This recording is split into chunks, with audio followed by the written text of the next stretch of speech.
कृपया कर पढ़ें।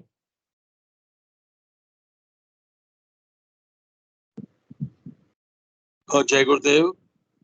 जय गुरुदेव। मुझे प्रेजेंटर जी गुरु भाई।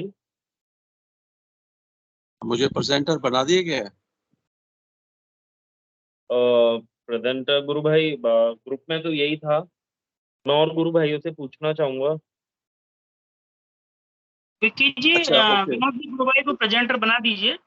वो क्या शेयर करते ओके, हैं तो प्रेजेंटर की जरूरत पड़ती ठीक है, बना दिया जी अब।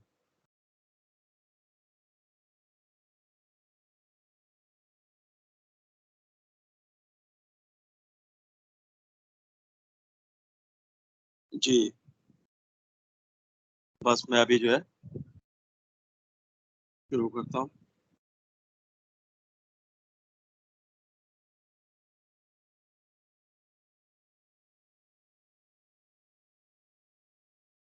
जय गुरुदेव, जय दादा गुरुदेव, जय गुरुदेव सभी को। है। गुरु भाई, अगर धनंजय गुरु भाई कुछ बोल नहीं रहे हैं तो स्पॉटलाइट से हटा देंगे तो स्क्रीन अच्छी दिख जाएगी, थोड़ी बड़ी स्क्रीन दिख जाएगी। जी मेरी आवाज आ रही है ना? आ रही है गुरु भाई। जी ओके ओके अभी जी। ठीक है। जय गुरुदेव। हाँ गुरु भाई ठीक है अभी। जय गुरुदेव, जय गुरुदेव। आराधना का जवाब क्यों नहीं मिलता? गुरुदेव ने यह लेख 4 अप्रैल 1988 को लिखा था। संसार में हर कार्य का फल मिलता है। हम कोई भी कार्य करें उसका परिणाम अवश्य होगा। परिणाम हमारी इच्छा के अनुसार मिलना कोई जरूरी नहीं, परंतु कोई भी कार्य निरर्थक नहीं होता। हम जो कुछ भी करते हैं दूसरी तरफ से प्रत्युत्तर अवश्य मिलता है। वह सकारात्मक या नकारात्मक हो सकता है, परंतु निरुत्तर नहीं रहता। इस प्रकार प्रथम आत्म जागृति ही कठिन है।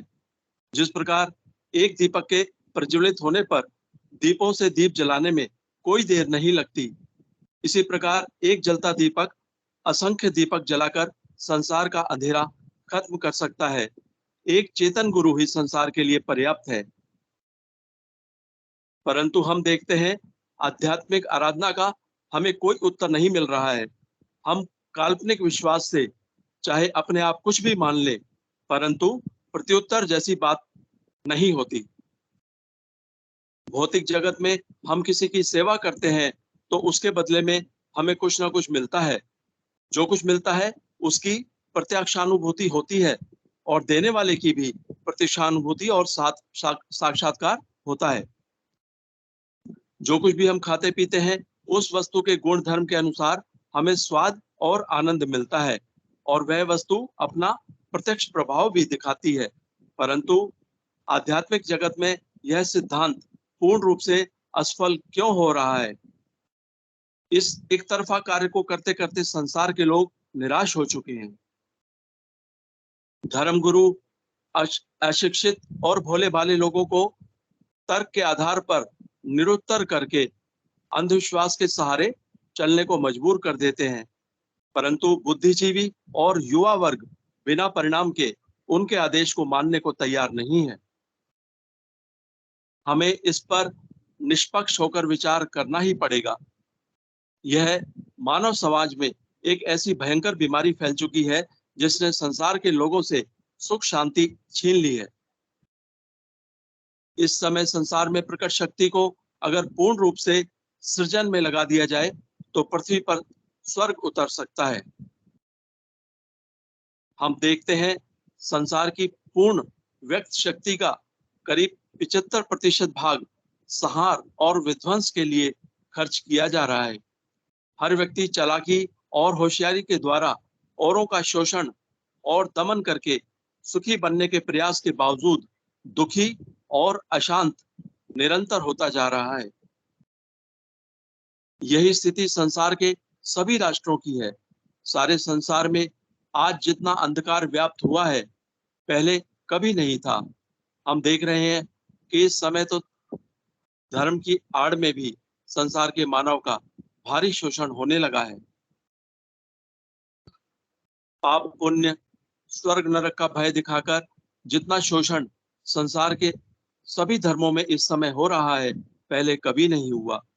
संसार में इस समय जितनी भी आराधना पद्धतियां प्रचलित हैं, वे प्राय सभी बहिर्मुखी हैं। इसके अलावा निर्जीव वस्तुओं के माध्यम से सभी धर्मगुरु आराधना करवा रहे हैं। कोई भी भौतिक निर्जीव वस्तु स्वयं मनुष्य का भला बुरा करने की स्थिति में नहीं होती। ऐसी स्थिति में प्रत्युत्तर मिलने का प्रश्न ही नहीं उठता। हमारे सभी ऋषि कह गए हैं, उस परम सत्ता का निवास अपने शरीर के भीतर ही है। हमारे सभी धार्मिक ग्रंथ भी यही बात कहते हैं। अतः अंतर्मुखी आराधना के बिना काम बन नहीं सकता। यह आराधना भी कोई आसान कार्य नहीं है। वह परम सत्ता ऐसे भयंकर चक्रव्यूह को पार करने पर मिलती है, जिसे पार करना अकेले जीव के लिए बहुत कठिन है।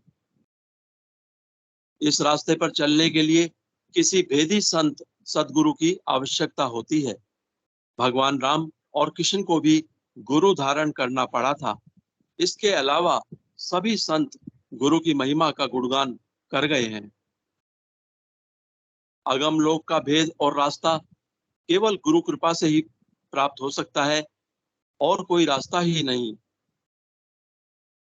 संत कबीर दास जी ने कहा है, कबीरा धारा अगम की सदगुरु दई लखाए, उलट ताही पढ़िए सदा स्वामी संग लगाए। अर्थात राधा कृष्ण। कबीर ने तो यहाँ तक कह दिया, गुरु गोविंद दोनों खड़े किसके लागू पाए, बलिहारी गुरुदेव की गोविंद दियो मिलाए। जो नैनन में पुतली त्यों खालिक घट माही, मूरख लोग ना जानही बाहर ढूंढन जाही। ज्यों तिल माही तेल है, ज्यों चकमक में आग, तेरा प्रीतम तुझ में जाग सके तो जाग। पुष्प मध्य ज्यों वास है, व्याप रहा सब माही, संतों माही पाइए और कहूं कछु नाही। संतों ने उस परम सत्ता का स्थान स्पष्ट करते हुए कहा है,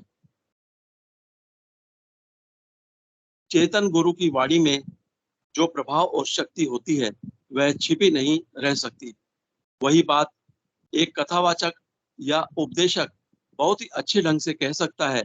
वह बहुत कर्णप्रिय भी लगेगी, परंतु उपदेश समाप्त होने के बाद उसका कुछ भी प्रभाव आप पर नहीं बचेगा। उस बात से आप में कोई परिवर्तन नहीं आएगा, परंतु वही बात चेतन गुरु द्वारा कही जाने पर इतनी प्रभावशाली और गहरी बैठ कर जाती है कि आप जीवन भर उसे भूल नहीं सकते। वह आपके जीवन में जबरदस्त परिवर्तन कर देगी। एक बार जिज्ञासु बनकर ऐसी सत्संग में चले गए तो फिर बार बार जाने की इच्छा होगी, जिसे आप रोक नहीं सकेंगे। इस प्रकार आपका जीवन परिवर्तित हो जाएगा। आप द्विज बन जाएंगे। और अगर साधारण व्यक्ति जो अच्छा कथावाचक या उपदेशक हो, उसका उपदेश जीवन भर असंख्य बार आप सुने तो भी आपके जीवन में कोई परिवर्तन नहीं आएगा। इस संबंध में कनाडा के टोरंटो चर्च के पादरी डॉक्टर ओजे स्मिथ ने एक जगह लिखा है, जब मनुष्य पवित्र आत्मा की शक्ति में से होकर आया हुआ वचन सुनता है, तो वातावरण में एक विचित्र रहस्यपूर्ण शक्ति उपस्थित लोगों को प्रभावित करती है। और जब मनुष्य शारीरिक और दिमागी शक्ति द्वारा दिया हुआ वचन सुनता है, तो वह रहस्यपूर्ण विचित्र वातावरण तथा प्रभाव अनुपस्थित रहता है। यदि आप वास्तव में आत्मिक जन हैं, तो इन दोनों के अंतर को पहचान सकते हैं। धीरे धीरे ज्यों-ज्यों आराधना गहरी होती जाएगी, प्रत्यक्ष अनुभूति और साक्षात्कार स्पष्ट होते जाएंगे। इस प्रकार जीव का विश्वास निरंतर अपनी ही अनुभूतियों के कारण पक्का होता चला जाएगा। ऐसी स्थिति में मनुष्य को प्रार्थना का सही उत्तर मिलना प्रारंभ हो जाएगा। ज्यों ज्यों रास्ता कटता जाएगा, आराधना में आनंद बढ़ता जाएगा। इस प्रकार जीव एक ही जन्म में परमानंद की स्थिति में पहुंच जाता है, क्योंकि तामसिक वृत्तियां ऐसे जीव के पास से भी गुजर नहीं सकती। अतः ऐसे जीव से संपर्क करने वाले लोगों में भी उस सात्विक शक्ति की लहर दौड़ने लगेगी। इस प्रकार प्रथम आत्म जागृति ही कठिन है। जिस प्रकार एक दीपक के प्रज्वलित होने पर दीपों से दीप जलाने में कोई देर नहीं लगती, इसी प्रकार एक जलता दीपक असंख्य दीपक जलाकर संसार का अंधेरा खत्म कर सकता है। एक चेतन गुरु ही संसार के लिए पर्याप्त है। जय गुरुदेव, जय दादा गुरुदेव, जय गुरुदेव सभी को।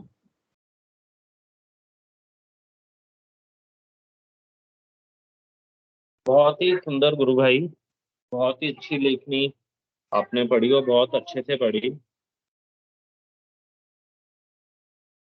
तो मैं इस मंच पे सारे गुरु बहन भाइयों का अभिनंदन करूंगा और स्वागत करूंगा कि कृपया कर आप मंच पे आएं और अपना जो भी अनुभव है गुरु त्याग सिद्ध योग का वो साझा करें।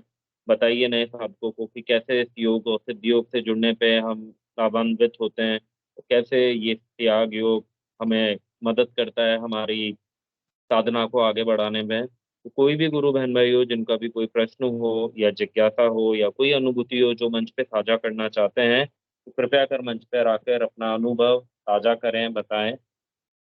जैसे कि अभी हमने हमारे इस योग जो गुरुदेव का त्याग सिद्ध योग है, इसके अंदर हमने गुरु लेखनी की चर्चा और उनको पढ़ना शुरू करा है। तो यही एक बहुत डेप्थ बात है जो हमें गुरुदेव के लेक्चर्स में नहीं मिलती। जो गुरुदेव ने अपने लेक्चर्स में कहा है वो गुरुदेव 1 घंटे या सीमा के हिसाब से गुरुदेव हमें ब्रीफ करते थे कि ये योग है। और ब्रीफ क्या मतलब, वो ऑलमोस्ट उसको हमें समझा देते थे ब्रीफ में कि मोटी मोटी ये चीज है। पर गुरुदेव ने जो अपनी लेखनी में जो बातें बोली हैं वो बहुत ही स्पष्ट और बहुत ही सिंपल शब्दों में उन्होंने पूरे के पूरे इस आध्यात्मिक विज्ञान को जो आज तक प्रकट नहीं हुआ था, या जो हमारा वेदांत है जिसको गुरुदेव बांटने निकले हैं, उसको बहुत ही सरलता और स्पष्ट शब्दों में समझाया है। तो गुरुदेव की लेखनी और गुरु की तब हम हमारे योग में और योग पथ पे आगे बढ़ते जाएंगे। वो सिर्फ और सिर्फ हमारे गुरुदेव की कृपा से ही हो पाएगा, क्योंकि उनके दिए हुए नाम जप और उनके बताए हुए विधि से ही ध्यान करने पर हम आगे बढ़ेंगे। जैसा अभी गुरुदेव ने अपनी लेखनी में लिखा है, जिसको अभी हमारे गुरु भाई ने पढ़ के सुनाया, कि एक दीप जैसे हजारों दीपों को प्रज्वलित कर देता है और उसको प्रज्वलित होने में कोई समय नहीं लगता। बहुत ही कम समय में दीप प्रज्वलित हो जाते हैं। तो विच इज टू, जो गुरुदेव ने हमें त्याग सिद्ध योग की जानकारी दी है वो वैसी ही विधि है जिससे बहुत जल्दी इंसान कनेक्ट हो जाता है। तो मैं गुरु चर्चा के लिए सारे बहन भाइयों को मंच पे बुलाऊंगा। कोई भी गुरु बहन भाई जो नए जुड़े हों अपनी अनुभूति साझा करना चाहते हैं, आपका मंच पे स्वागत है। ये मंच आप सबका है, हम सबका है।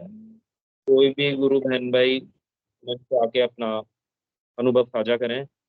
कोई भी गुरु बहन भाई, जैसे आज देखते हैं कितने गुरु बहन भाई जुड़े हुए हैं। काफी गुरु बहन भाई हैं, 42 पार्टिसिपेंट्स हैं। तो मैं चाहूंगा, वैसे मेरे को नाम का तो नहीं रहता कि कौन से न्यू नेम्स हैं।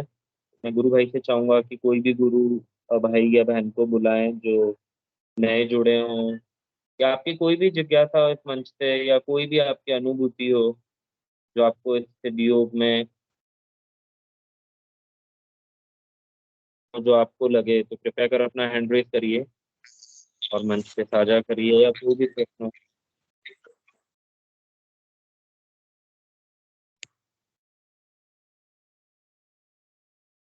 चलिए तो हम चर्चा को आगे ही बढ़ाएंगे। जी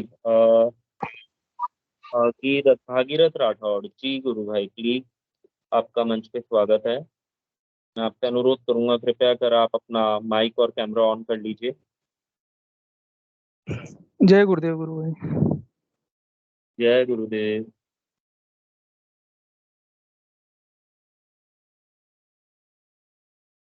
हेलो।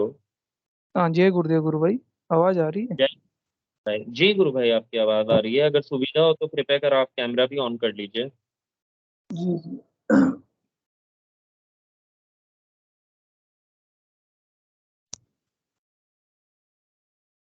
हम्म, जय गुरुदेव। जय गुरुदेव।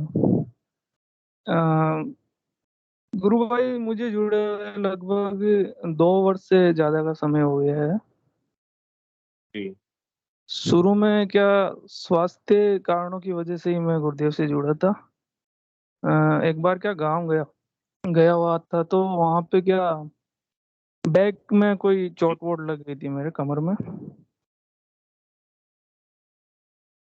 तो बैक पेन रहता था, काफी ज्यादा बैक पेन रहता था। ट्रीटमेंट भी लिया। फिर हमारे एक कोई रिलेटिव ही थे, उन्होंने इस योग के बारे में बताया और मैंने किया स्टार्ट। तो गुरु भाई क्या प्रॉब्लम थी आपके और कितनी सीवियर थी? जी। जो आपके प्रॉब्लम थी वो कितनी सीवियर थी मतलब? सीवियर तो ज्यादा तो नहीं थी, फिर भी प्रॉब्लम तो बैक पेन तो एक ऐसी समस्या रहती है कि आदमी इरिटेट सा रहता है, और जैसे स्लिप डिस्क बोलते हैं अपन, उस टाइप की कोई समस्या थी। और उस टाइम जब मैंने ध्यान शुरू किया, 10-15 दिन के बाद में मुझे यौगिक क्रियाएं भी शुरू हो गई। जी और यौगिक क्रिया इतनी जबरदस्त होती थी कि 24 आवर्स 24 घंटे मुझे यौगिक क्रियाएं होती थी, अलग अलग आसन लगते थे। और शुरू में बहुत ज्यादा होती थी, फिर धीरे धीरे धीरे धीरे धीरे धीरे कम होती गई। जी और अभी लगभग 2 वर्ष हो गए हैं, अब तो इतनी ज्यादा यौगिक क्रियाएं नहीं होती है, बहुत कम होती जी है, लिमिटेड हो गई। तो दिक्कत अभी ये है कि जो शोल्डर जॉइंट वगैरह है, इनके जी मूवमेंट्स अभी होते हैं ठीक। और गर्दन के भी काफी मूवमेंट्स होते हैं मुझे, योगिक क्रियाएं होती है अभी ध्यान में, या फिर कभी भी दिन में जब भी हो जाती है, खिंचाव वगैरह होता रहता है।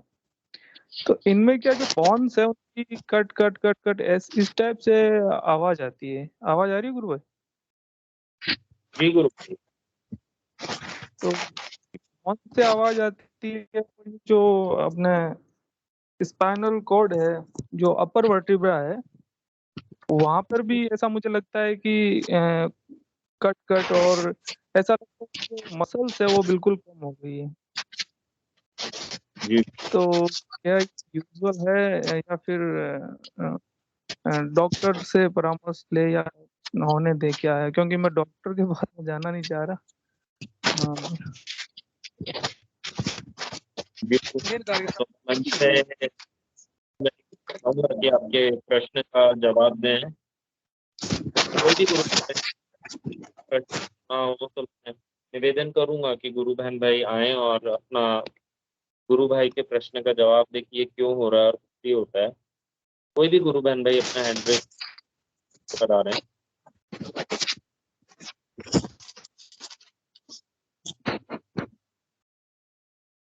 सुनील भाकर जी, आप गुरु भाई आप कहना चाहते हैं कुछ? जय गुरुदेव।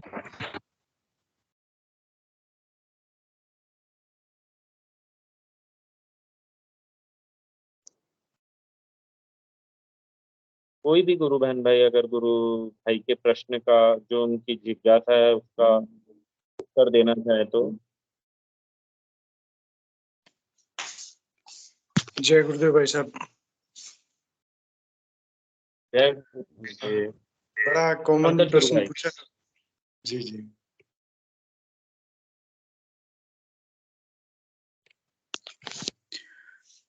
भागीरथ जी भाई साहब ने बड़ा अच्छा प्रश्न पूछा है। ये अक्सर हमारे काफी गुरु भाई बहनों के मन में आता है कि क्या किया जाए। और मतलब तकलीफ होती रहती है। हम सोचते हैं डॉक्टर के जाएं कि नहीं जाएं, या नाम जप तेज करें, क्या करें, गुरुदेव से प्रार्थना करें। तो गुरुदेव ने देखिए इसके लिए कभी डॉक्टर के लिए कभी मना नहीं किया है। तो गुरुदेव कहते हैं कि अंदर वाला डॉक्टर और बाहर वाला डॉक्टर दोनों मिलके इस बीमारी को ठीक करते हैं। डॉक्टर के पास जाने का एक फायदा ये भी होता है कि हमें एक्चुअल प्रॉब्लम पता लगती है कि प्रॉब्लम क्या है।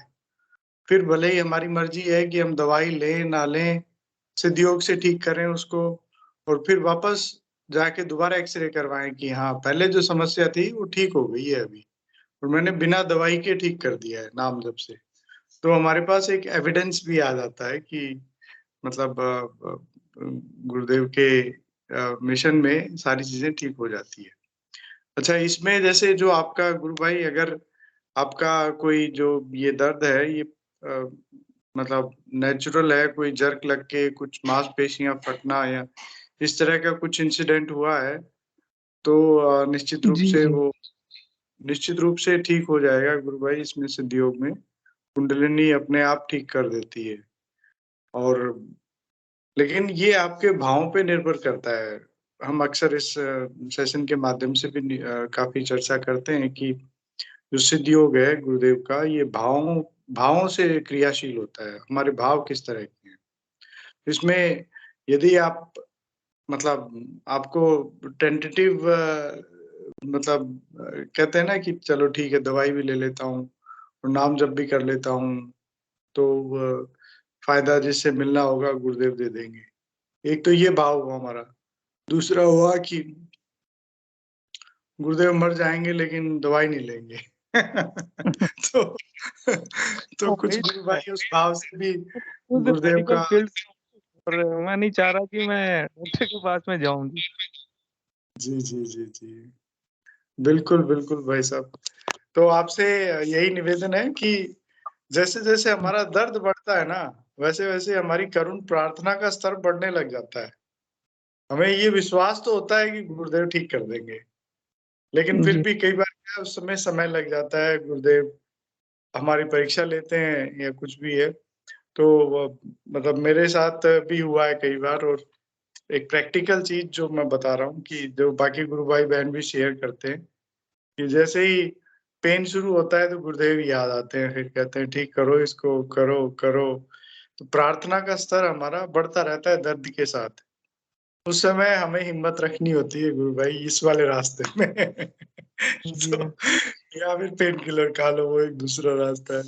तो कहने का मतलब कि आप आपका मन जैसा आपको कहे, जैसा आप अंदर से आपको गुरुदेव प्रेरणा दें, उस तरह आपको इस पे कार्य करना चाहिए।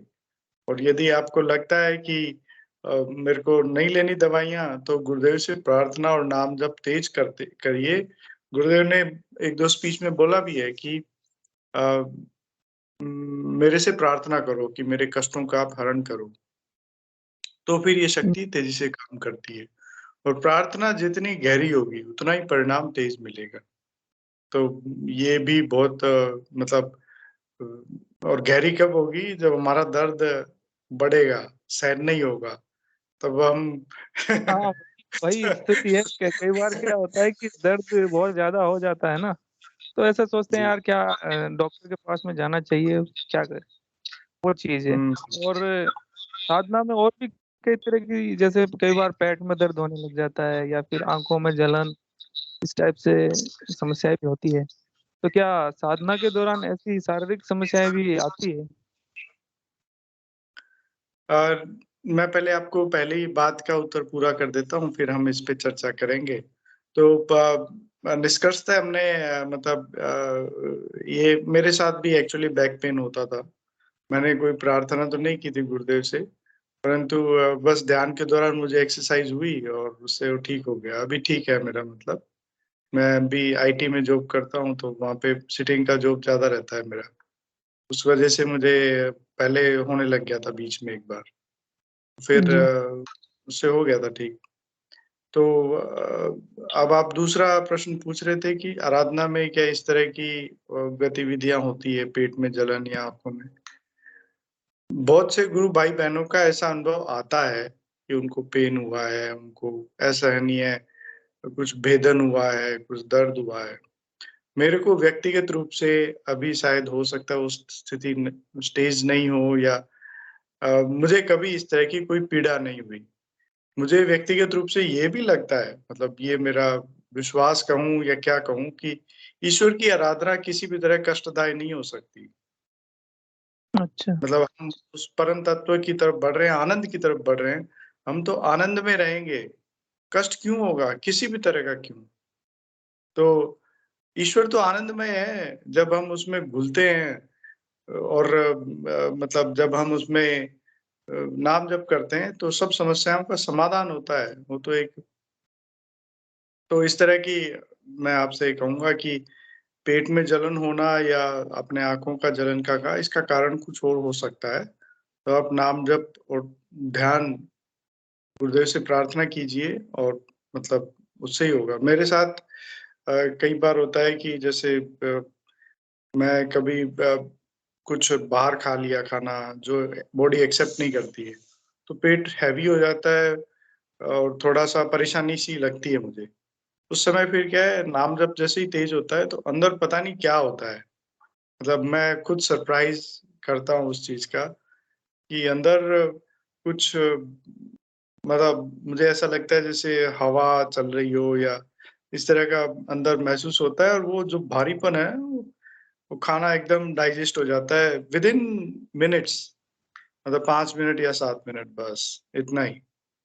तो कहने का मतलब कि गुरुदेव की पावर बड़े क्रियात्मक रूप में काम करती है, हम इसको जिस तरह करते हैं। जी, जी। जी, गुरु भाई ऐसा देखते हैं कि कई साधक होते हैं, शुरू में जुड़ते हैं 5-7 दिन में ज़्यादा समर्पण भी होता है, नहीं होता है। तुरंत उनकी शारीरिक जो समस्याएँ हैं वो ठीक हो जाती है। कुछ ऐसे गुरु भाई हैं जो काफ़ी लंबे समय से जुड़े हुए हैं, ध्यान भी कर रहे हैं, नाम जप भी बराबर कर रहे हैं, फिर भी उनके शारीरिक कष्ट इस चीज़ को हम लोग प्रारब्ध या कर्म से जोड़कर भी देखते हैं। तो ये क्या है? इसके बारे में कुछ बताएँगे? भाई साहब मैं अपने खुद के विचार रख रहा हूँ सिर्फ़, इसको आप स्टैंडर्डाइज़ ना करें और जी, जी। बाकी गुरु भाइयों को भी हम लेंगे, उनके जो विचार हैं हम उनको भी सुनेंगे। तो मेरा व्यक्तिगत ऐसा मानना है कि निश्चित रूप से हमारे को कोई भी कष्ट आते हैं। आज पता नहीं कौन हाँ, आज मेरी एक गुरु भाई से बात हो रही थी, उन्होंने बड़ी एक सुंदर लाइन बोली कि ईश्वर कभी प्रारब्ध नहीं लिखता है हमारे या हमें क्या दुःख देना है, वो कभी ईश्वर नहीं लिखता है। ईश्वर को लिखना पड़े तो वो सबको खुश ही खुश रखेगा। उसको क्या ज़रूरत है किसी को दुखी देने की? तो कहने का मतलब ये हमारे प्रारब्ध कर्म होते हैं, पुराने जो भी हमारे कर्म हैं, उनके अनुसार हमें उनको भोगना होता है। भोगना मतलब भोगने में सुख और दुःख दोनों ही आते हैं। भई सुख भी मिल सकता है, वो भी एक भोग है और दुःख भी मिल सकता है, वो भी एक भोग है। सुख के लिए तो हमें कभी आपत्ति नहीं होती, परंतु दुःख होता है, उसके लिए हमें थोड़ी परेशानी होती है, हम गुरुदेव के पीछे भागते हैं कि इसको खत्म करो। तो ये बात तो क्लियर हो गई कि वो है तो हमारा ही कुछ पुराना हिसाब-किताब, उसको हमें चुकाना है। गुरुदेव कहते हैं कि मैं एक छोटी-सी लाइन ऐड कर रहा हूँ इसमें, थोड़ा-सा कनेक्टिंग बनाने के लिए। गुरुदेव कहते हैं कि ये आराधना से आप ये निष्काम कर्मी हो गए गीता वाला। जी, तो जो इस आराधना से अपन जो कर्म फल के गुरुदेव फिर कहते हैं कि जो भोग लिए सो भोग लिए, अब आगे एंट्री नहीं बनेगी आपकी। तो आगे कोई फिर एंट्री नहीं बनती है, फिर आपके कोई सुख या दुःख की एंट्री नहीं बनेगी। तो निष्काम कर्म जी। योग शुरू हो जाता है इसमें। तो उसमें साधक एकदम मतलब सहज भाव में जो कर्म बचे हुए हैं, उनका भुगतान करने के लिए जीता है। ऐसा मुझे जी, जी। लगता है कि सुख आया तो भी खुश नहीं है, दुःख आया तो भी दुखी नहीं है वो। वो सहज भाव से कि ठीक संभव। है ये मेरे हिसाब-किताब पूरे हो रहे हैं, बहुत अच्छा है। अब बात आती है कि आराधना में समय क्यों लगता है? आपने जो दूसरा प्रश्न पूछा कि मतलब कुछ लोगों को बहुत जल्दी परिणाम मिलते हैं, कुछ लोगों को देर से मिलते हैं। तो मैं बार-बार सेशन में भी हम कहते हैं कि भाव प्रधान आराधना है ये। भाव हर व्यक्ति के अलग-अलग होते हैं, समर्पण हर व्यक्ति का अलग-अलग होता है गुरुदेव के प्रति। तो ये बात तो निश्चित है कि जो जो शक्ति कुंडलिनी जागृत करके एड्स और कैंसर ठीक कर रही है, उसके लिए कुछ भी असंभव नहीं है। उसको हाथ जोड़ के हम कहें कि तेरे को 1 सेकंड में करना पड़ेगा, तेरे को करना ही पड़ेगा, तो वो 1 सेकंड भी नहीं लगेगा। बस हमारा भाव उस तरह का हो जाए कि हाँ, मतलब गुरुदेव इसको आपको ही सँभालना है और आप ही करेंगे और अगर मुझे कष्ट हो रहा है, तो आपको पता है, ये भी मेरे को बड़ी खुशी की बात है। देखिए इसमें हमारे भाव के अनुसार ये मतलब पूरी शक्ति कार्य करती है। उसमें भाव जैसे प्रधान होते हैं हमारे, तो नाम जप भी तेज होता है, हमारा समर्पण भी बढ़ता है। तो दोनों तीनों चीजें मतलब भाव से ड्राइव होके अपने को उस स्थिति तक लेके जाती है जहाँ पे फिर गुरुदेव में समर्पण और प्रार्थना ये सब चीजें अपने आप इन्वॉल्व हो जाती है। तो मैं यही कहूँगा सारांशतः कि यदि किसी गुरु भाई बहन को परिणाम नहीं मिलता है, तो उनको इस चीज़ से निराशा नहीं होनी चाहिए। मतलब मैं समझ सकता हूँ कि बड़ा मुश्किल स्थिति होती है ये, कि सभी को परिणाम मिल रहे हैं, मुझे नहीं मिल रहे हैं। तो एक बड़ा नकारात्मक सा भाव अंदर अपने आप आने लगता है, कुछ समय के बाद। तो निश्चित रूप से ये एक बहुत मुश्किल स्थिति होती है हम किसी भी साधक के लिए, परंतु हमें इस बात को याद रखना चाहिए कि 99 लोगों को हो रहा है, मेरे को नहीं हो रहा। तो इसका मतलब जो हो रहा है वो तो सही है, मुझे नहीं हो रहा है इसका मतलब कुछ ना कुछ फ़ॉल्ट है मेरे में, या मेरा कुछ पुराना फ़ॉल्ट का मतलब कोई पुराना लेखा-जोखा है जो गुरुदेव चाहते हैं कि मैं उसको भोगूँ।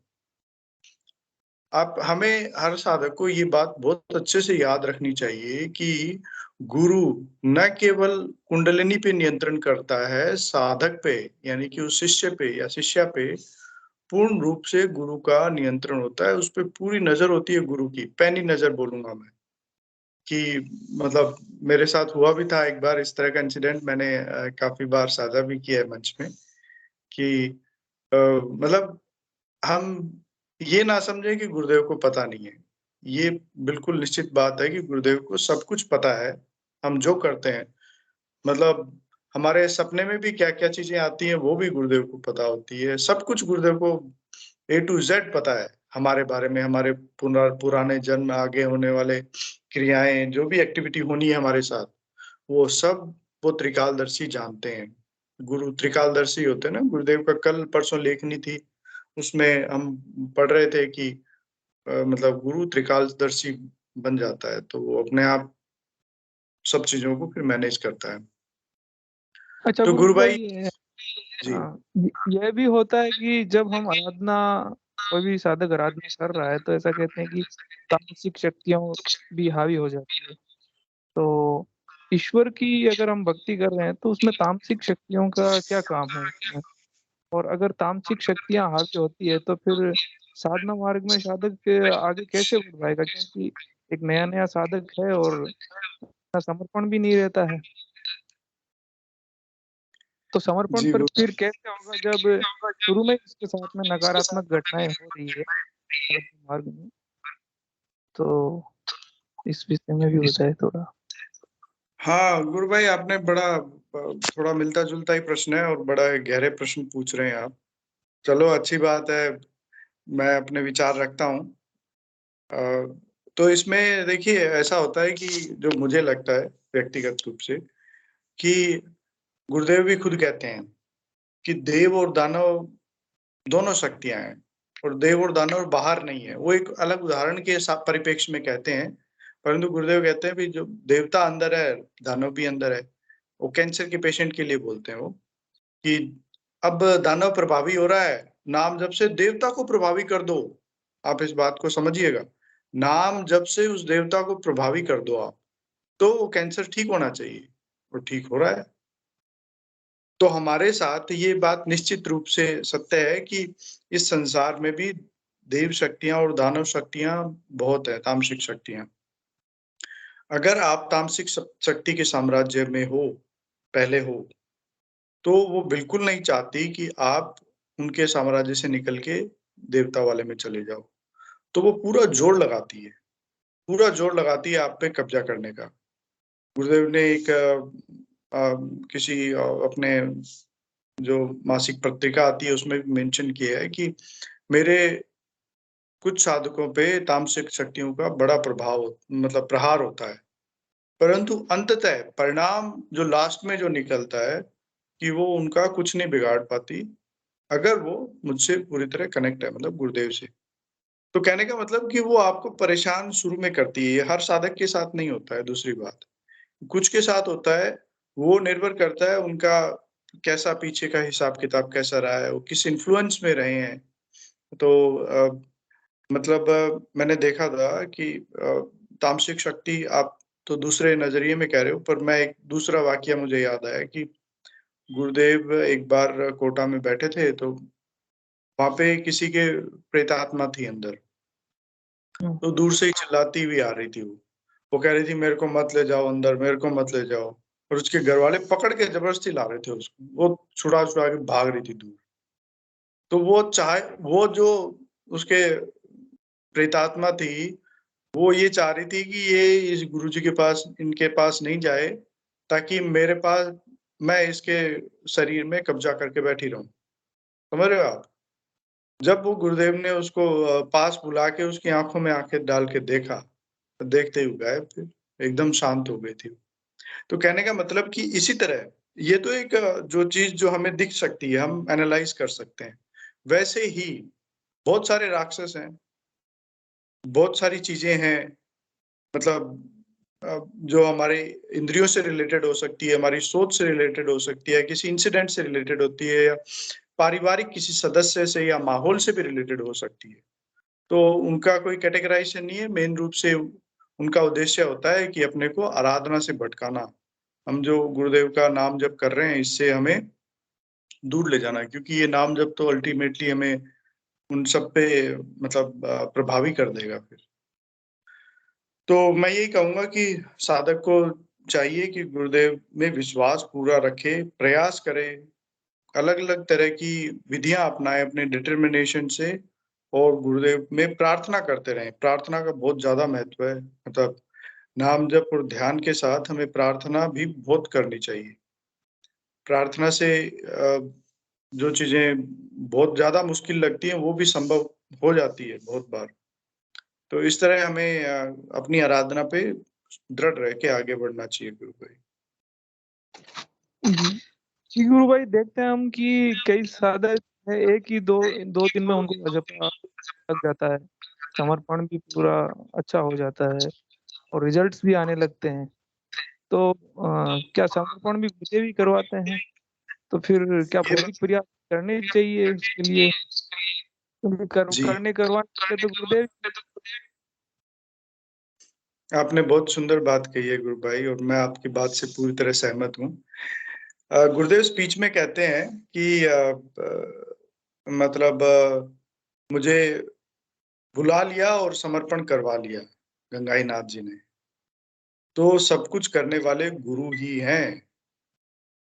इस बात को हमें पूरी तरह अच्छे से समझ लेना चाहिए कि सब कुछ करने वाले गुरुदेव ही हैं। मैं भले ही 15 दिन बैठ के एक ही कमरे में नाम जप कर लूँ, मेरी कुंडलिनी 1 इंच भी ऊपर तभी बढ़ेगी जब गुरुदेव चाहेंगे। उस नाम जप से क्या होता है, नाम जप से सिर्फ़ एक काम हो रहा है, जो मेरे को गुरु ने बोला है, मैं उसका अक्षरशः उनके आदेश की पालना कर रहा हूँ, बस। गुरुदेव स्पीच में बहुत बार कहते हैं, हर स्पीच में कहते हैं कि बुद्धि का प्रयास सिर्फ़ नाम जप में, बाकी सब जगह से बुद्धि हटा लो। क्या मिल रहा है, क्यों मिल रहा है, पड़ोसी के कितना हो रहा है, मेरे क्यों नहीं हुआ, कल होगा कि नहीं होगा, कितना समय लग जाएगा, इन सब सवालों के जवाब ये बुद्धि में आते हैं, और इनसे हमारा नाम जप इम्पैक्ट होता है। हमें एक नकारात्मक ऊर्जा कई बार मिलती है। तो हमें क्या करना चाहिए कि जो गुरुदेव ने कहा है, उस पे फ़ोकस होके काम करना चाहिए। मेरा व्यक्तिगत ऐसा मानना है कि हमें इस बात की परवाह छोड़ देनी चाहिए कि कहाँ जा रहे हैं, क्यों जा रहे हैं, कब पहुँचेंगे, क्या-क्या रिज़ल्ट मिलेंगे, छोड़ देनी चाहिए। गुरुदेव क्या कहते हैं, 2 लाइनों में सारी बात समाधान है गुरु भाई। गुरुदेव कहते हैं, आपकी ड्यूटी नाम जप, आगे की ड्यूटी गुरु की, आपकी है ही नहीं।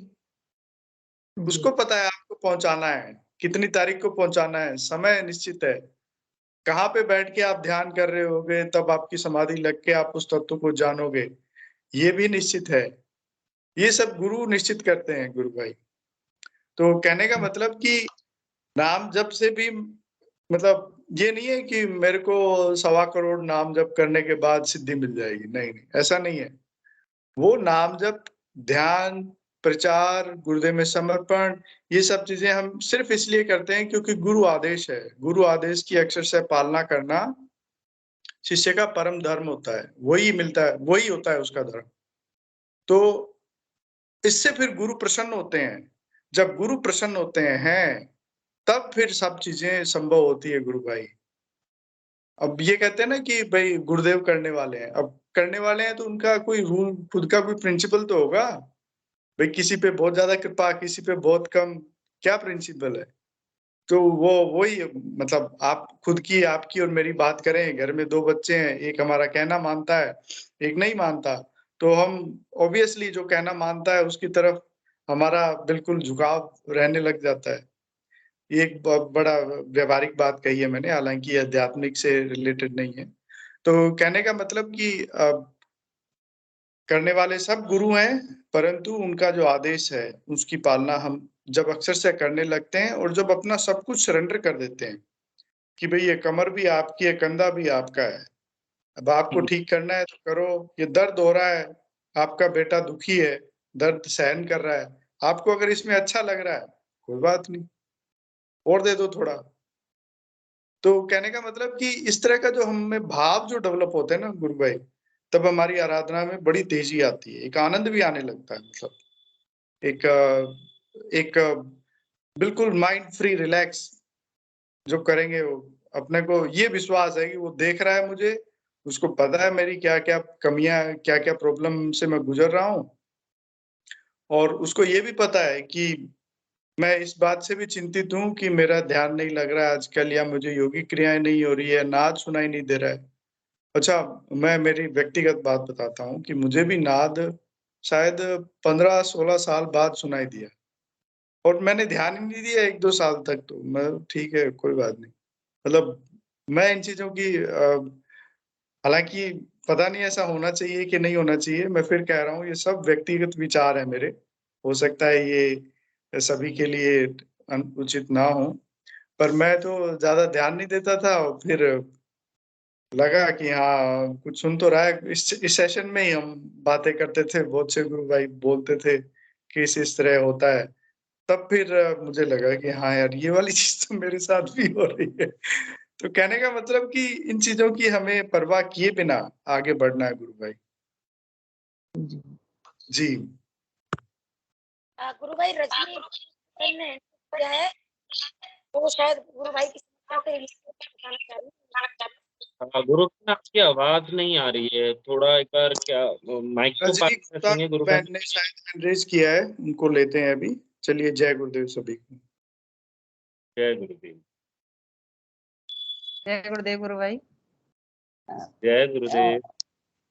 सभी को बहुत बहुत जय गुरुदेव। अभी गुरु भाई ने जो प्रश्न पूछा है, इस पे मैं अपने विचार थोड़े रखना चाहूंगी। ये मेरी वैसे निजी राय है। मैं 2010 में गुरुदेव से जुड़ी थी, और उस समय क्या, मुझे थायराइड की प्रॉब्लम थी, और मैं तो जिज्ञासावश ही जुड़ी थी, बीमारी या और किसी कारण से नहीं जुड़ी।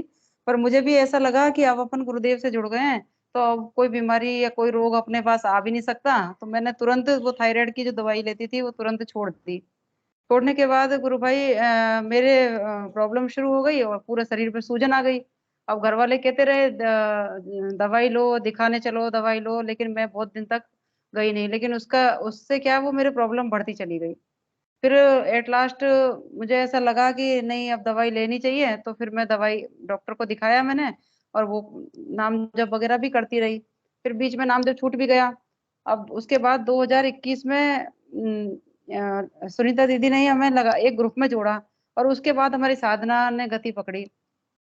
तो वो गति पकड़ी, तो जैसे जैसे हम साधना, मतलब सारा उस, पता नहीं क्या हुआ, गुरुदेव की कृपा हुई या क्या हुआ, कि सारा दिन रात बस नाम जप, और सारा ऐसा, मतलब दीवाने हो जाते हैं, ऐसे हो गए। 2021 की बात है ये, मार्च, शायद मार्च लास्ट की बात है।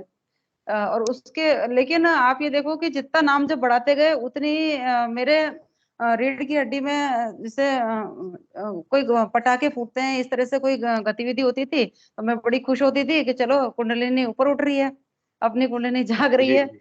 लेकिन धीरे धीरे मेरे राइट लेग में बहुत तकलीफ होना शुरू हो गई और वो तकलीफ बढ़ती चली गई। अब मैं क्या बूंदी में प्रिंसिपल थी, तो सारा स्टाफ कहता था मैडम आपकी प्रॉब्लम बढ़ रही है, आपके पैर में दर्द है, आप इसको दिखाओ, आपकी रीढ़ की हड्डी में प्रॉब्लम हो सकती है, आप बहुत ज्यादा बीमार हो जाओगे। पर बस मन में विश्वास था गुरुदेव सही कर देंगे, गुरुदेव जाने, है ना। अब धीरे धीरे मतलब सितंबर के शुरू तक, सितंबर 21 की बात है, मैं इस स्थिति में आ गई कि चलना भी मेरे लिए भारी हो गया और बैठना भी भारी हो गया।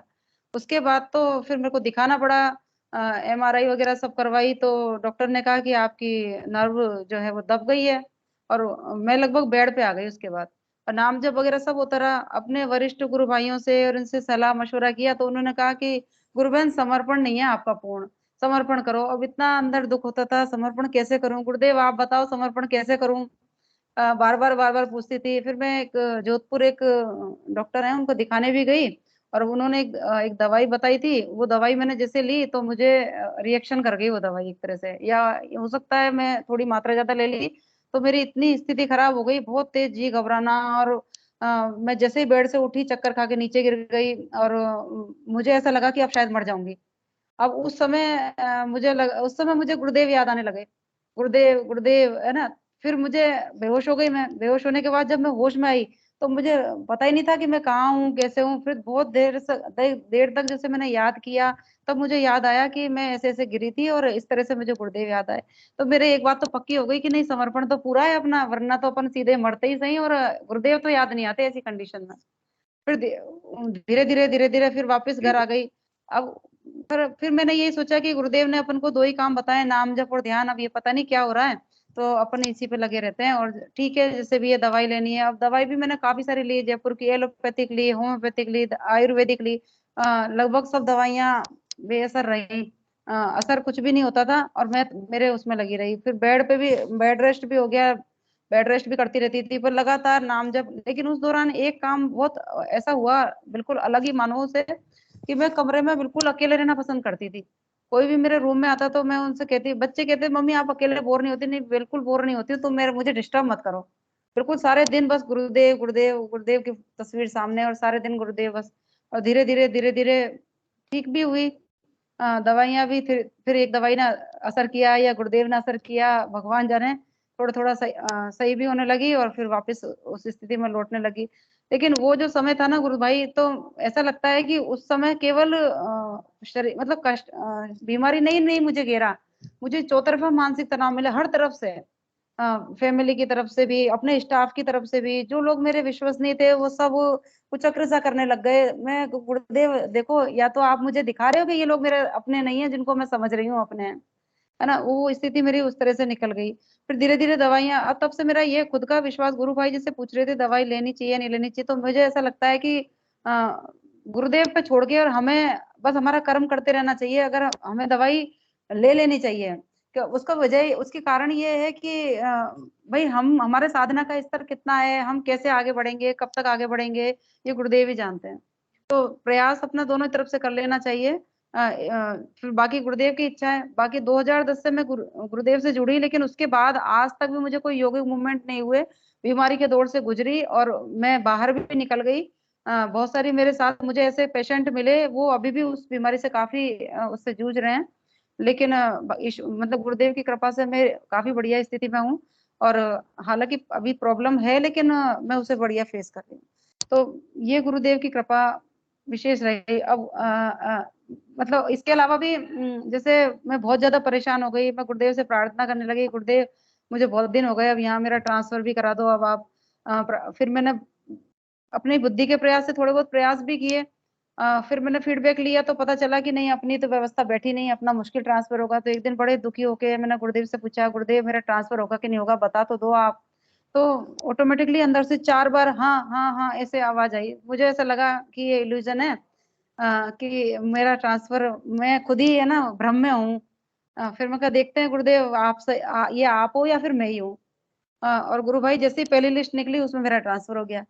फिर दूसरी लिस्ट निकली, अरे वाह! उसमें भी मेरा ट्रांसफर हो गया। तो मतलब मैं खुद ही है ना बहुत आश्चर्य करती रह गई। फिर मैं गुरुदेव अब 2 जगह ट्रांसफर हो गया है, तो अब आप जानो, जहां आप बिठाना चाहो वहां आप बिठा दो। अब मैं पहले मतलब एक तो स्कूल में हुआ, एक ऑफिस में हुआ। तो मैं स्कूल जाना चाह रही थी, मैं स्कूल के लिए रिलीव होके आ गई और शाम को वो लिस्ट कैंसिल हो गई। फिर मुझे लौट के ऑफिस जाना पड़ा। तो मैं कहा गुरुदेव आपकी जो इच्छा है वो पूरी हो। तो इस तरह से क्या है, गुरुदेव की जो इच्छा है वही पूरी होनी होनी है, और एट लास्ट और हम अगर उसे स्वीकार कर लेते तो ज्यादा बेटर है। बस गुरु भाई मैं इतना ही कहना चाहूंगी। जय गुरुदेव। गुरु तो मैं आपके थायराइड का बताइए, थायराइड का क्या है, ठीक हो गई थायराइड? अभी भी नहीं, अभी भी है, और 100 mg की गोली मैं अब भी ले रही हूँ। अच्छा, ये भी जबकि कर्मों का ही गुरुदेव ने होता है तो।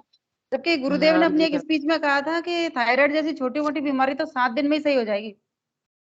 अब आप ये हाँ देखिए जी कि गुरु मेरी भाई, जो नर्व। हाँ जी गुरु हाँ भाई, एक बोलो। बार हम जोधपुर का एक कपल मिला था, हस्बैंड वाइफ थे, वो भी दोनों मतलब टीचर थे स्कूल में। तो जी उनके जो पति थे ना, उनके तो हाइपर था थायराइड, और जी वाइफ के तो जी। वो कम वाला था, हाइपो। हाइपो, तो हाँ। पति का तो 7 दिन में ठीक हो गया था, वो खुद मिले थे जी हमको। जी। और उसकी वाइफ के मे- 5-6 महीने बाद ठीक हो गया था। नहीं, मेरे भी हाइपर है, लेकिन मेरे सही तो नहीं हुआ। बट ये जरूर है कि हाँ, मेरे को इतना असर भी नहीं कर रहा। कि जैसे हाइपर वाले लोग बहुत मोटे हो जाते हैं या फिर अजीब से हो जाते हैं, आंखें बाहर आ जाती हैं, वो चीज मेरे साथ नहीं है। मैं नॉर्मल ही हूँ। पर दवाई तो मुझे लेनी पड़ रही है अभी भी। जय गुरुदेव। गुरुदेव, तो आज जैसे हमारी गुरु चर्चा हुई है, बहुत ही सुंदर गुरु चर्चा हुई है। और मैं मेरा भी एक एक्सपीरियंस साझा करना चाहता हूँ मंच पे कि मैं जिस बीमारी से जूझ रहा था, अभी आप सबको पता है, मैंने मंच पे भी साझा करी थी कि मैंने सारी रिपोर्ट्स करवा ली। तो मेरे रिकेट्स नाम की जो एक बीमारी होती है, जो विटामिन डी की डेफिशिएंसी से होती है, तो बहुत छोटी बीमारी थी। तो मैंने कैप्सूल्स लिए हैं, और मैंने भी गुरुदेव से ही छोड़ा था कि गुरुदेव आप ही हो, जो करोगे आप करोगे। तो मैंने कंटिन्यूसली बहुत दिनों तक मंत्र जाप किया, सघन मंत्र जाप किया। और मैं बहुत डॉक्टर्स के गया, पर गुरुदेव ने अंततः मुझे एक डॉक्टर के भेजा, जिन्होंने मेरा पूरा का पूरा जो रोग था वो बहुत ही जल्दी, तो मतलब मैं 4-5 महीने से जूझ रहा था। वहाँ पे दो मतलब हफ्ते भर में मेरे गले में अल्सर भी हो गया था, ब्लीडिंग भी शुरू हो गई थी। पर बात यही है कि नाम जप और समर्पण ही आपका सबसे बड़ा है, उससे बड़ा और कुछ भी नहीं हो सकता। मनोज कुमार साहू गुरु भाई मंच पे पधारे हैं, आपने हैंड रेज किया है, प्लीज गुरु भाई। जय गुरुदेव जी, आवाज आ रहा है? जी आपको सब बोलते हैं ना, साधक को पहले मालूम पड़ जाता है। मेरे को मालूम था कि आप ही आएंगे, होश संभाल लेंगे, मालूम हो गया अभी। जी गुरु भाई। इसलिए मैं आपको मैसेज भेज दिया। ऐसा हुआ को लेके अपना गुरु मंत्र उसको पहले दिया था, वो फिलीपाइंस का एक छोकरा, आपने गुरु भाई बोला, उसको 22 साल हुआ है, उसको दिया। फिर वो कॉल आया मेरे को, तो गुरु का मजा नहीं आता है, और को गुरु को दर्शन नहीं मिलते, क्या करो? मैं बोला तू जैसा मंत्र बोलता तू ठीक से बोलता नहीं होगा। नहीं, मैं ठीक से बोलता हूँ, तो ऐसा ऐसा करते हैं। मैं बोला बात करना, मगर मैं बात करना चाहता हूँ, मगर मैं इंग्लिश बोल नहीं पाऊंगा। ठीक है, ये बोला। और मैं बोला वॉइस मैसेज तू भेज दे मेरे को। वो कम से कम 2 घंटा में 20 बार भेजा, आपको बराबर नहीं था, 21 बार बराबर हुआ। मैं बोला अभी बराबर हुआ, अभी कंटिन्यू कर। फिर कल मिलते, फिर आज मिला। बोला क्या कर रहे हो? ध्यान करना चाहते हो, मगर मेरे को दिल नहीं लगता है, इंग्लिश में लिखा हो। मैं बोला ठीक है, मेरे को गुरुदेव मिलेंगे कि नहीं देखने के लिए, बोला तेरा ऊपर है, पर ठीक है ध्यान करो। फिर आधा घंटे के बाद मैसेज करो।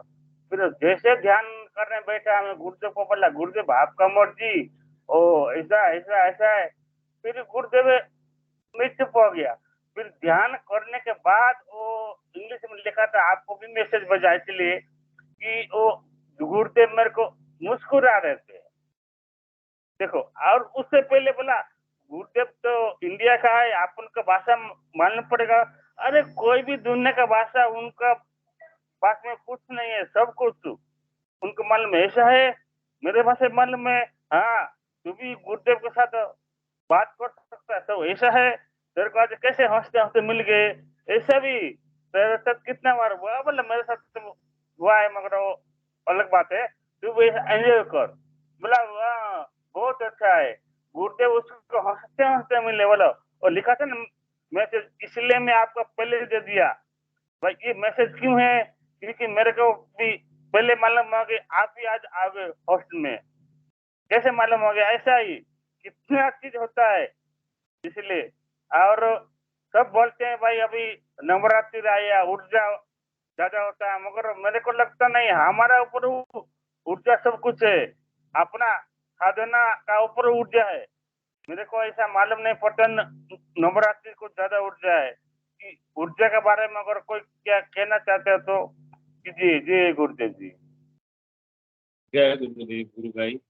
जो कल नवरात्रि है तो वो ही आदि शक्ति जिसको गुरुदेव ने कहा है कि वही अम्बा शक्ति जिसको आप बाहर पूछते हो, वही योगियों ने उसका नाम कुंडली में धरा है। तो हमारे लिए तो हर दिन, हर रात, हर पक्ष नवरात्रि का ही पक्ष है, क्योंकि हमें हमारा गुरु मिल गया है। वो आदि शक्ति कार्य कर रही है। जिस दिन से हम हमारी कुंडली जागृत हुई, तो मेरा तो वही मानना है कि वही दिन नवरात्रि का दिन था, वही रात नवरात्रि की रात थी जिस दिन हम चेतन, मतलब हमारे गुरुदेव ने हमारी जो सोई हुई चेतना है, कुंडलिनी शक्ति, उसको जगाया।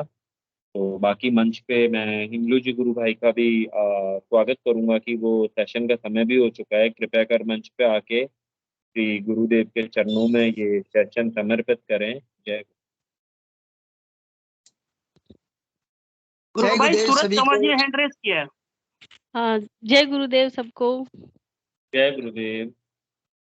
हाँ जी, मैं वो किसी के बारे में बताना चाहती हूँ, तबीयत खराब है उनकी। पहले भी बात करी थी वो, वैसे अब तो ठीक है। पहले मतलब होश नहीं आया था, होश तो आ गया, लेकिन उनकी क्या प्लेटलेट कम हो रही है और आंखों से ना ब्लर दिखाई दे रहा है। उनको गुरुजी के बारे में बताया, तब से उनकी मम्मी पूरी फैमिली कर रही है। मम्मी तो इतना कर रही है कि किसी को मतलब फोन पे भी बात नहीं कर रही है। तो मतलब वो उन्होंने 5-6 दिन पहले बोला था कि ऐसे ब्लर दिखाई दे रहा। लड़की उनसे बाईसा से भी बात हुई थी मेरी, कोमल बाईसा थे, तो उन्होंने बोला कि मेरे को ना बस ये प्लेटलेट कम हो रही, खा रही हूँ पी रही हूँ सब सही है, लेकिन पता नहीं क्यों मेरे को ब्लर भी दिखाई दे रहा आंखों से। तो मैं चाहती हूँ कि सब उनके लिए प्रार्थना करें। जी गुरु बहन, हम सब गुरुदेव से प्रार्थना करेंगे, और गुरुदेव ही हैं जो सब कुछ करने वाले हैं। तो जी गुरु बहन भाई, गुरु बहन, इसमें कोई दोहराई नहीं है। हम सब प्रार्थना करेंगे गुरुदेव से। जी, जरूर जरूर। जी गुरु बहन, गुरु के नाम में बहुत शक्ति है, और वो शक्ति सब कुछ करवाती है। बस गुरुदेव से एक निष्ठा समर्पण ही हमारा सबसे बड़ा वो है। और गुरुदेव का नाम जब जितना सघन होगा, उतनी ही प्रार्थना। हाँ, और नहीं वो तो कर रहे हैं, वो भाई साहब भी मतलब फोटो भी देखते हैं, नाम जप के लिए भी बोला उनको, और वो मंत्र जाप वो भी सुनाते हैं, फोन से सुनाते हैं उनको। और वैसे कर रहे हैं, जब से बताया तब से गुरुजी के ऊपर ही छोड़ दिया उन्होंने, सब कुछ छोड़ दिया, देवी देवताओं जो भी है वो। हालांकि पहले नहीं जानते थे, लेकिन जब से गुरुजी के बारे में बताया और उनको होश आया ना, तब से गुरुजी के ही कर रहे हैं वो। जी गुरु बहन, बुद्धि प्रकाश मीणा जी गुरु भाई भी कुछ कहना चाहते हैं। जी गुरु भाई, आपका मंच पे स्वागत है। जय गुरुदेव। गुरु भाई जय गुरुदेव। जय। मैं गुरु बहन से पूछना चाह रहा हूँ कि जिनके बारे में गुरु बहन चर्चा कर रही है, वो खाली उनके केवल मतलब प्लेटलेट ही डाउन है, या और भी जैसे ब्लड में बाकी और जो हीमोग्लोबिन वगैरह होता है वो भी डाउन है गुरु बहन? नहीं, उन्होंने तो मुझे बस इतना ही बताया कि प्लेटलेट कम होती जा रही है और आंखों से ब्लर दिखाई दे रहा है। उनको क्या पहले ब्लड कैंसर था, तो अभी रिपोर्ट आई तो वो वैसे ठीक हो गया था, लेकिन अभी हो गई थी उनकी तबीयत खराब। तो अभी रिपोर्ट आई तो वो तो नेगेटिव आई, अब 2 रिपोर्ट बाकी, वो पता नहीं क्या है अब उसका, अभी पता नहीं अब आएगी वो। जी गुरु बहन, तो वो उन्होंने जो हाँ, हाँ गुरु बहन बोलिए। उन्होंने बोला था उनकी सिस्टर ने कि आप बोलना, प्रार्थना करना, सबको बोलना। हालांकि उनको पता नहीं, मैंने ही बताया था उनको, तो कि हाँ आप सबको बोलना, प्रार्थना करें इनके लिए, कि मैं तो बस मैं सब कुछ छोड़ दूंगी, बस ये गुरु मेरी बेटी को बचा लेना। तो बस वो तो उनकी मम्मी तो इतना कर रही है ना कि किसी से फोन पे बात करना तो क्या, बस वो गुरु मंत्र में ही लगी हुई है वो, तो बस मेरी इसी से ठीक होता ना, तो मैं यही करूंगी। जी मैंने गुरु कहा बहन। उनको भी दिखा, हाँ फोटो भी दिखा रहे हैं उनको। और वो उन्होंने वैसे अच्छे से भी बात करी थी मेरे को, लेकिन पता नहीं क्यों उनकी वो प्लेटलेट कम हो रही है और तो आंखों से गुरु थोड़ा। बहन वो हाँ खुद जी। जो है मंत्र जपने की स्थिति में नहीं है, मतलब जो पेशेंट है वो खुद मंत्र जपने की स्थिति में नहीं है। हाँ, मतलब वो भी कर रहे हैं ऐसे, तो वो तो खुद करते भी है, लेकिन इतना नहीं हो रहा है उनसे। ठीक है गुरुबन, वो जैसे मान लीजिए कि उनका जो ट्रीटमेंट वगैरह चल रहा है, तो वो तो कंटिन्यू रखें, और साथ में जैसे मान लीजिए कि वो जहाँ पे उनका बेड वगैरह है, तो उसके सामने गुरुदेव का मतलब फोटो या तस्वीर जो है वो टांग दें, मतलब जहाँ उनका जैसे चेहरा, मतलब गुरुदेव की तस्वीर उनको दिखती रहे, जो पेशेंट है उनको हाँ, गुरुदेव की तस्वीर दिखती रहे। और दूसरा ये है कि गुरुदेव की जैसे मंत्र वाला वो या गुरुदेव की स्पीच जो है ना, वो कम वॉल्यूम में हाँ, उनके पास रख दें, और सब लोग जो है उनके मतलब फैमिली मेंबर्स तो कम से कम गुरुदेव से करुण प्रार्थना करें ही सही, है ना? हाँ, क्योंकि वो तो प्रार्थना में बड़ा असर होता है। गुरुदेव ने ये कई बार कहा है कि आप मेरे से प्रार्थना करोगे, तो हाँ, मतलब प्रार्थना का काफ़ी असर होता है गुरुबहन, और हाँ, मंत्र जाप और है ही सही। हाँ सर, हाँ, जय गुरुदेव। जय गुरु। जय दूसरा जो गुरुदेव। गुरु भाई दूसरा जो शुरू शुरू में जो गुरु भाई जुड़े थे, वो कुछ मेडिसिन वगैरह के बारे में पूछ रहे थे कि मतलब जी मेडिसिन लें या ना लें।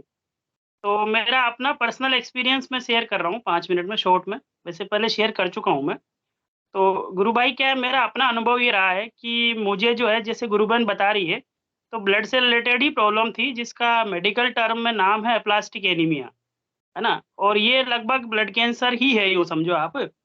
तो उसका मेरा काफ़ी लंबा ट्रीटमेंट चला, और मैं 2012 में गुरुदेव से जुड़ा, लेकिन मेरा समर्पण नहीं था गुरुदेव के प्रति, और मतलब आराधना नहीं करता था। वापिस ये समझिए कि 2021 के शुरुआत में मैं गुरुदेव से जुड़ा, और जो मेरी मतलब ट्रीटमेंट था, मेडिकल ट्रीटमेंट, उसके हिसाब से मेरी कंडीशन स्टेबल थी, लेकिन दवाई-गोली मुझे कंटिन्यू रखनी पड़ती थी मतलब। और अभी मेरी कंडीशन ये है कि मैं लास्ट में मुंबई, मतलब जसलोक से मेरा ट्रीटमेंट हुआ था, तो मैं लास्ट टाइम जो है फरवरी 2020 में मुंबई गया हूँ। कोरोना के बाद उसकी वजह से मजबूरन नहीं जा पा रहा था, लेकिन दवाई मतलब लास्ट ईयर तक मैं लास्ट ईयर क्या लगभग 6 महीने पहले मैंने दवाई बंद की है। और दवाई किस तरह से बंद की है, ये भी मैं अब थोड़ा शेयर करना चाहूँगा कि गुरु भाई होता ये था, उनको गुरु भाई को मेरा मेरा मैसेज तो ये है कि आपको अपने बुद्धि के प्रयास से कुछ नहीं छोड़ना है ना? आप क्योंकि आप जैसे मान लीजिए कि किसी के बारे में किसी को पता नहीं है कि उसकी साधना का स्तर क्या है, और उनका नाम जप कितना हो रहा है। जैसे अपन बोल देते हैं, लेकिन हो कितना रहा है रियल में, और गुरुदेव की क्या इच्छा है। तो गुरु भाई मेरा जो दवाई है वो मैं बुद्धि के प्रयास से ले रहा था। मतलब मैं जैसे आराधना भी कर रहा था और बुद्धि के प्रयास से ले रहा था। लेकिन कई दिनों तक मैंने ऐसे ऑब्ज़र्व किया कि जैसे मान लीजिए मैं याद करके दवाई अपनी जेब में रख के ले जा रहा हूँ, और वो दवाई जैसे मान लो मुझे सुबह ले मतलब ड्यूटी गया 10 बजे मुझे लेनी है। वो सारे दिन भर मेरी जेब में दवाई रखी है और मेरे को याद ही नहीं आता था। तो ऐसा कई बार हुआ, मतलब रिपीटेडली ये हुआ कि मैं चाहता था लेना, लेकिन वो दवाई मैं भूल जाता था। तो धीरे-धीरे मतलब एक तरह से फिर समझ में आया कि गुरुदेव का संकेत है कि अपन को दवाई छोड़ देनी चाहिए। तो गुरु भाई लगभग 6 महीने पहले मैंने बिल्कुल दवाई लेना बंद कर दिया, और इसके अलावा मैं मतलब मेरी जो ये प्रॉब्लम थी इसके लिए तो लेता ही था। इसके अलावा आजकल सब कोई जो है वो जैसे कोलेस्ट्रॉल और ये सब तो सबके बढ़े रहते हैं, तो नॉर्मल है मतलब। तो इनके लिए भी मैं अलग-अलग दवाई लेता था, जैसे ट्राइग्लिसराइड और था इनके लिए, कोलेस्ट्रॉल वगैरह। तो उसका भी मैं मतलब मैंने छोड़ दिया। ज जब ये छोड़ी, उसके साथ वो भी छूट गई। अब उसके बाद मैंने लगभग 2-1 महीने बाद ब्लड टेस्ट करवाया, वो भी मतलब कुछ मजबूरी आई थी कि मेरे एक पोस्ट पे फ़ेसबुक में किसी मतलब जो गुरुदेव के दर्शन का विरोध करते हैं लोग, उन्होंने कुछ कमेंट लिखा था और मेरे से मेरी मेडिकल रिपोर्ट माँगी थी। तो उसकी मजबूरी की वजह से मैंने मतलब उसको जवाब के तौर पे वो मतलब मैंने रिपोर्ट कराई, और गुरुदेव की कृपा से मेरी रिपोर्ट बिल्कुल नॉर्मल थी। नॉर्मल क्या, इवन ऐसी रिपोर्ट थी जो मैं जब दवाई लेता था तब भी वैसे काउंट्स मेरे नहीं आते थे, मतलब ब्लड काउंट्स। और अभी का मैं बताऊँ, मैं मतलब 15 एक दिन पहले हमारे क्या हुआ कि जैसे मान लीजिए मैं जहाँ जहाँ मेरी ड्यूटी है, तो वो वहाँ पे रूल है कि आपको एनुअल मेडिकल कराना पड़ता है। तो अभी मैंने 15 एक दिन पहले एनुअल मेडिकल कराया। तो अभी भी मेरे मतलब काउंट्स जो है ना, इंक्लूडिंग जो मतलब कोलेस्ट्रॉल वगैरह सबको शामिल करके लगभग नॉर्मल है। मतलब थोड़ा बहुत ऊपर-नीचे तो होता है, लेकिन लगभग नॉर्मल है, और अभी मैं कोई सिंगल मेडिसिन भी नहीं ले रहा हूँ गुरु भाई। तो इन शॉर्ट वो गुरु भाई को यही मेरा मैसेज है कि आपको अपने बुद्धि के प्रयास से कुछ नहीं छोड़ना। आप गुरुदेव की आराधना कीजिए, गुरुदेव के प्रति विश्वास रखिए, समर्पण रखिए, और मैक्सिमम जितना आपसे संभव हो सके, उतना आप मंत्र जाप कीजिए और गुरुदेव से करुण प्रार्थना कीजिए। जय गुरुदेव।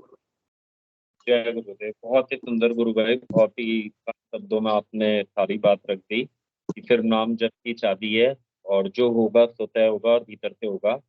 तो अभी टाइम भी हो चुका है। मैं इंगलू जी गुरु भाई को आमंत्रित करूंगा, कृपया कर मंच पे आकर और गुरु चरणों में इस सेशन को समर्पित करें। जय गुरुदेव। जय गुरुदेव। सभी को गुरुदेव की दिव्य चेतना सभी में सिद्ध हो, जगत व्यापी हो और जगत के कल्याण के लिए हो। जय गुरुदेव। सभी को बहुत बहुत जय गुरुदेव। बोलो कल की अवतार की जय हो। जय हो। जय गुरुदेव। सभी को जय गुरुदेव। जी गुरु भाई रिकॉर्डिंग सेव कर दीजिए।